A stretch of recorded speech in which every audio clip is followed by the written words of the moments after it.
TYT's got a new audio network, guys, and you're gonna love it. We got our existing shows, but on top of that, we've got a whole new slate of shows coming out that are in podcast form, including the Jimmy Dore Show.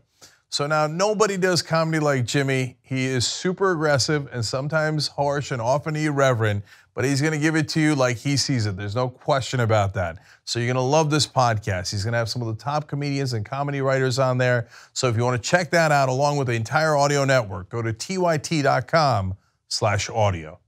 Every once in a while, you might come across a headline that says that the stock market was up. Not really recently because of all the trade war stuff, but a little bit ago it was. Or you might say that a company is giving something like a $1,000 one-time bonus. And if you're not paying attention to the economy, you might think, oh, well, things must be doing pretty well. But not necessarily, certainly not for the average American worker. I want to talk about wage growth, the actual way that the economy can benefit you, assuming that you have a job. What you need is wages and you'd like them to go up ideally. For workers in production and non-supervisory positions, that's about 4/5 of all of the privately employed workers in the entire country. Their average hourly earnings went up 2.8% from last year, which you might have actually seen in a headline, perhaps on Fox Business. But unfortunately, that was not enough to keep pace with the 2.9% increase in inflation, which means that in real terms, you actually lost a very small portion of your wages. And of course, it's worse than that. Because if the average is 2.8%, you can only go down so far to get to zero, but you can go up quite a bit, and that means that number is being brought up by people who are making far more. For regular working class Americans, you have lost out. And I really doubt that if you're paying attention to CNBC, Fox Business, that's the message you're getting from them. And you talked about the head of the Fed. We're so confused about this. But economists are also trying to figure it out. One, Stephen Kyle said, this is odd and remarkable that you would see this stagnation of wages amidst low unemployment. You would not normally see this kind of thing unless there was some kind of external shock, like a bad hurricane season, but we haven't had that. No, we haven't. We're getting shocked, just not externally. And the director of policy at the Economic Policy Institute, Heidi Scherlhaus, said, the extra growth we are seeing in the economy is going somewhere to capital owners and people at the top of the income distribution. That's exactly right. So I want to expand upon that. John referenced what I was saying about the Fed.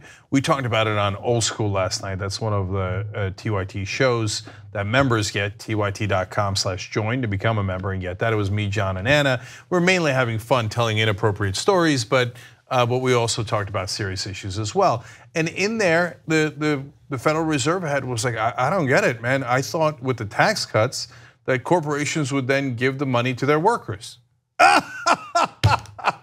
Now, to be fair to the head of the Federal Reserve, he's not, that was part of what he said. It's not all of what he said because he's not that stupid, right? He's just only a little bit stupid on purpose.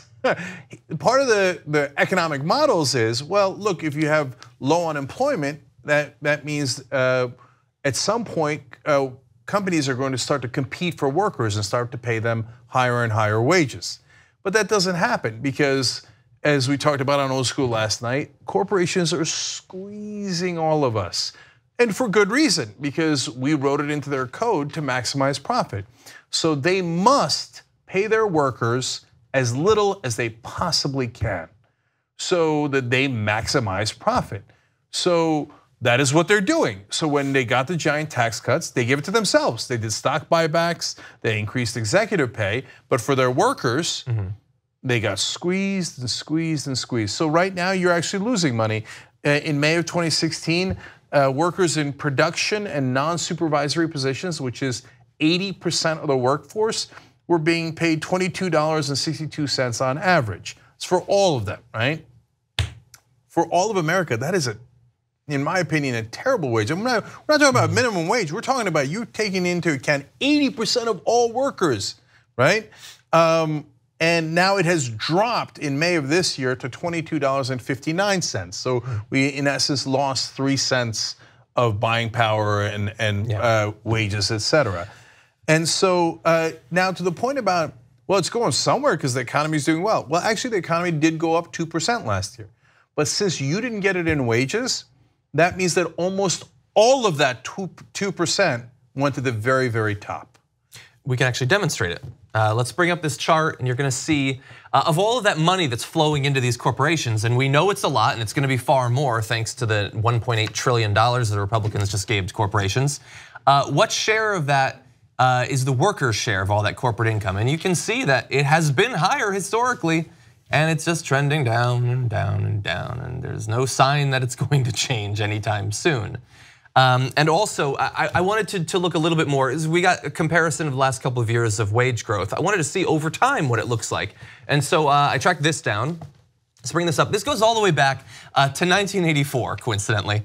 And you can see there that it has had periods of going up, it's had periods of going down. If you wanna pause this or screenshot it at some point, look back and think about who was president during these different periods. It's a very interesting exercise to engage in. You see it's almost exactly at the end of Republican presidencies, it shoots down. Not necessarily, not always, but it does. And of course you have to factor in inflation over this time because that's the percent wage increase. But if inflation is going up, then you're not actually gonna get much from there. And over that period, it modulates, but it's a couple percentage points, which means that in many of these years, you were making absolutely nothing extra. And that is not an accident, that's not, wow, it just happened that over decades, wage growth continues to trend down.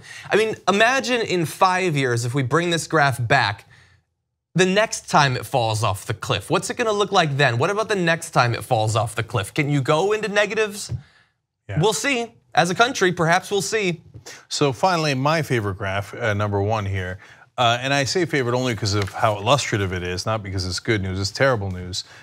This is a graph of what has happened since 1948. From 1948 to, they put the line there at 73, but I think it really begins to diverge more significantly in 1978, and you can see it for yourself there.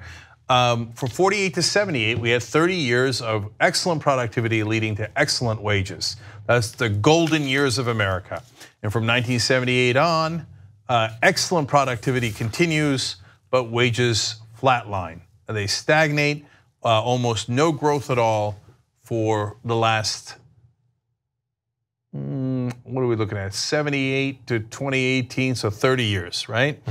And no, 40 years. 40. So 30 years of great wages, 40 years of terrible wages. And so there's a reason for that.